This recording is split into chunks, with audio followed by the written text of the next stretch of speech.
Welcome to r/True Off My Chest, where OP discovers that her incompetent doctor may have destroyed her life. Our next Reddit post is from Key Photograph. I'm a 24-year-old woman. I went to a gynecologist in May who essentially belittled me, told me I needed to seek therapy for my physical pain, refused to complete the test she ordered, and told me that they wouldn't be helpful or useful when I asked why not. Mind you, I paid for these tests, so why weren't they done? Like, my gynecologist point blank said, "We don't need to test your progesterone on a hormone panel because it would provide no helpful information." She also heavily implied that one exam hadn't been done because I don't have intercourse with men. I'm a lesbian, which was entirely irrelevant to why those tests weren't being performed. A few days ago, I saw a new gynecologist, which I did not want to do, but my pain has gotten so bad that it started to affect my ability to make a living. Within the hour, I got blood tests and an ultrasound. I walked out diagnosed with critically low progesterone, a massive cyst, PCOS, and severe endometrial hyperplasia, with a good chance that I could develop cancer, enter menopause, and or be completely infertile in just a few years. Had the original gynecologist done her effing job, I likely wouldn't be in such a medical crisis state. I'm gay, so having kids would more likely be a process than a choice, thus not something I really thought that much about. But knowing that my fertility and my life expectancy is at stake is making my head spin.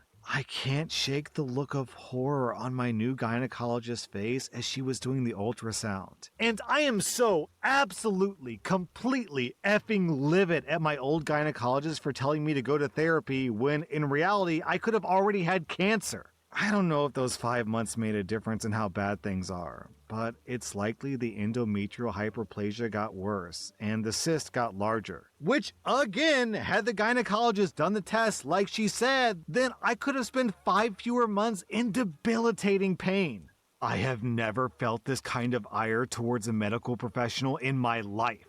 I asked for the tests to be done that were ordered, and they weren't completed, and I was met with, "You don't know anything, go to therapy." Like, girl, you're the one who ordered the tests. I hope she loses her effing license and has a terrible rest of her day. I will never get this time back, and maybe I have less time than I hoped, because she just didn't see me as worth her time and energy. OP adds an edit where she explains that based on everyone's advice, she's going to file an official report with some kind of regulatory body.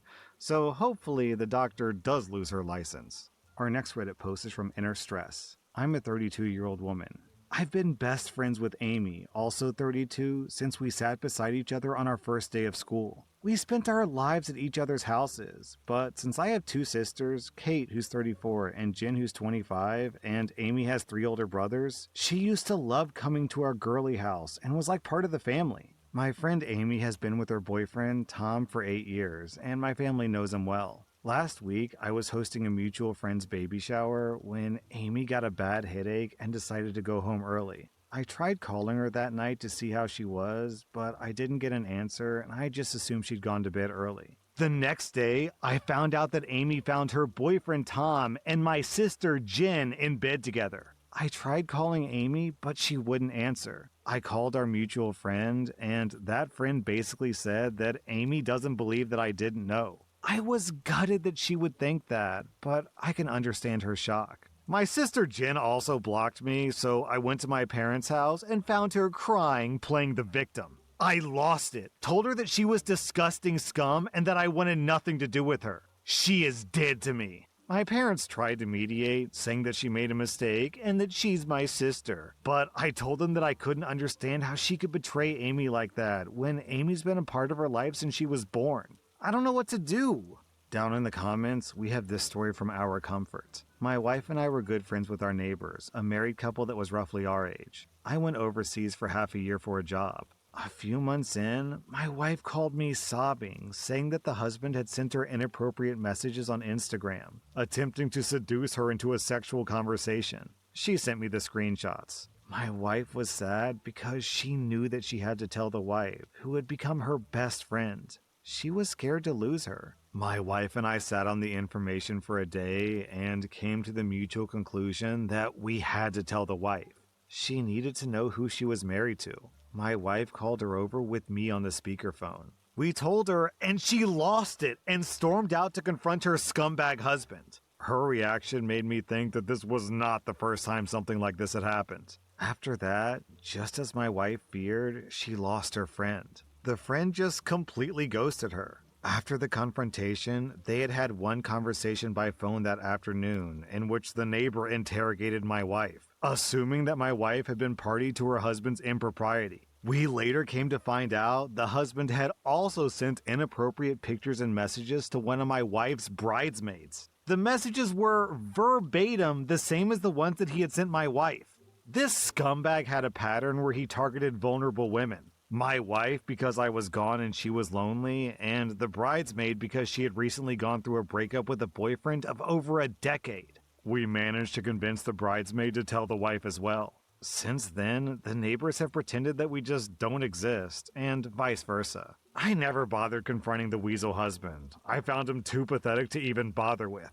What's tragically ironic is that in the months before I'd left, the guy had offered me dirt cheap lawn care, which I accepted. He claimed that it was because we were good friends. A coworker of mine said that actually he was trying to get close to my wife. My coworker turned out to be completely right, it seems. I'm sharing this story to say that it's very possible that you could lose Amy, and you need to be prepared for that. You need to cut off your sister. Anyone that could do something so heinous, knowing full well the destruction it would cause, will 100% betray you in epic fashion. Really, she already has. Also, the other thing I have to point out is, statistically, the odds that the wife walked in on the husband cheating for the very first time is low. More than likely, he's been cheating often, and this was just the first time they got caught. So I think the Reddit user who posted his story below pretty much has it right. The best thing you can do is just cut your sister out of your life and hope that your friend comes around, but more than likely she won't. Our next Reddit post is from Sorbius. To preface this, I'm recently single out of a 5-year relationship. I'm a 24-year-old male software engineer who lives in Seattle. I took a solo trip to Mexico because it was cheap. I've been going through a heavy depression phase, and I needed something different, so I arrived and went to a bunch of bars, partied, etc. I wasn't even thinking about hiring an escort until last night, where I just started searching out of curiosity, and it felt like I was watching myself do this. I was still feeling numb from the whole thing, and I couldn't really tell you why I got an escort in the first place because I wasn't even necessarily horny at the time. I didn't intend to tell anyone, and the passionate hugging was mediocre at best because I really wasn't into the idea. But we had a great conversation about life in Mexico and how she has a kid and is going to school for nursing. We talked about our music interests and her dreams of living in Canada. I ended up paying her more than twice what she asked. She could have been lying, but she gave me her real contact info and everything. I don't know. But either way, I'm wondering if it's common to do what I did. It all felt so surreal. OP clarified in an update that she originally charged 125 USD, but he ended up paying her 300 USD. OP, honestly, it just sounds like you're really lonely. Clearly you're single, and it sounds like you don't have much of a support structure to deal with your depression, so you left the country by yourself and hired a prostitute. Not really for the intercourse, but just because you're so desperately lonely that you wanted someone to talk to. At least that's what it sounds like to me. And then... And then you came on Reddit and shared it, and I'm not really sure why you shared this. Not to be critical, I'm not criticizing you, it's just there doesn't really seem to be a point to the story. So I think you're sharing just as sharing because you're starved of human contact. So OP, please go find some friends. Our next Reddit post is from Schmeck Roach. About an hour ago, I pulled 2 babies and a mother out of a totaled car. On my way home from a party today driving alone, I heard a loud bang behind my car. As I look in my mirror, I saw 2 cars mid-air and upside down. I was shook. Immediately, I pulled over, hopped out of my car, and sprinted to the car closest to me. It was a dad and his adult daughter crawling out of the windows as I'd ran up to the upside-down car. I asked if they were okay, and I helped them, and they both said they were fine, and visibly, they looked okay. After this, I ran to the second car. It was a Jeep Wrangler that had landed on its left side, all dented and messed up. All I heard as I ran up to the car was babies crying. My immediate thought was, oh man, I really cannot take seeing mangled baby right now. But I had to help. I climbed on top of the car, the right side of the car, and I saw through the windows that everybody was okay. A mom was in the driver's seat and she had 2 babies in the back. The mother was either drunk or hit her head because she was incoherent, and it took about 3 minutes to unlock the door after me yelling at her to do so the entire time. Once the doors were unlocked, I hopped in and started helping the babies. Around this time, people who lived where the crash happened had started surrounding the car. The first car seat was partially mangled due to the crash. I started yelling for a knife to cut the belt, and thankfully, one of the neighbor residents that came outside had one. I cut the first baby out as well as the second, and both were fine. I then helped the mother out. The cops already arrived and were walking up to the scene as I was climbing out. The cops didn't question me at all, and when I went up to one and said, "Hey, I just witnessed this, and I helped all those people," they didn't question me at all. They just said, "If you're not involved with the collision, you can leave." And that was that. I left. OP, this entire story is just completely devoid of emotion, except for the one part where you said that you hope you don't see mangled baby. And this is just such a traumatic, intense, high adrenaline situation.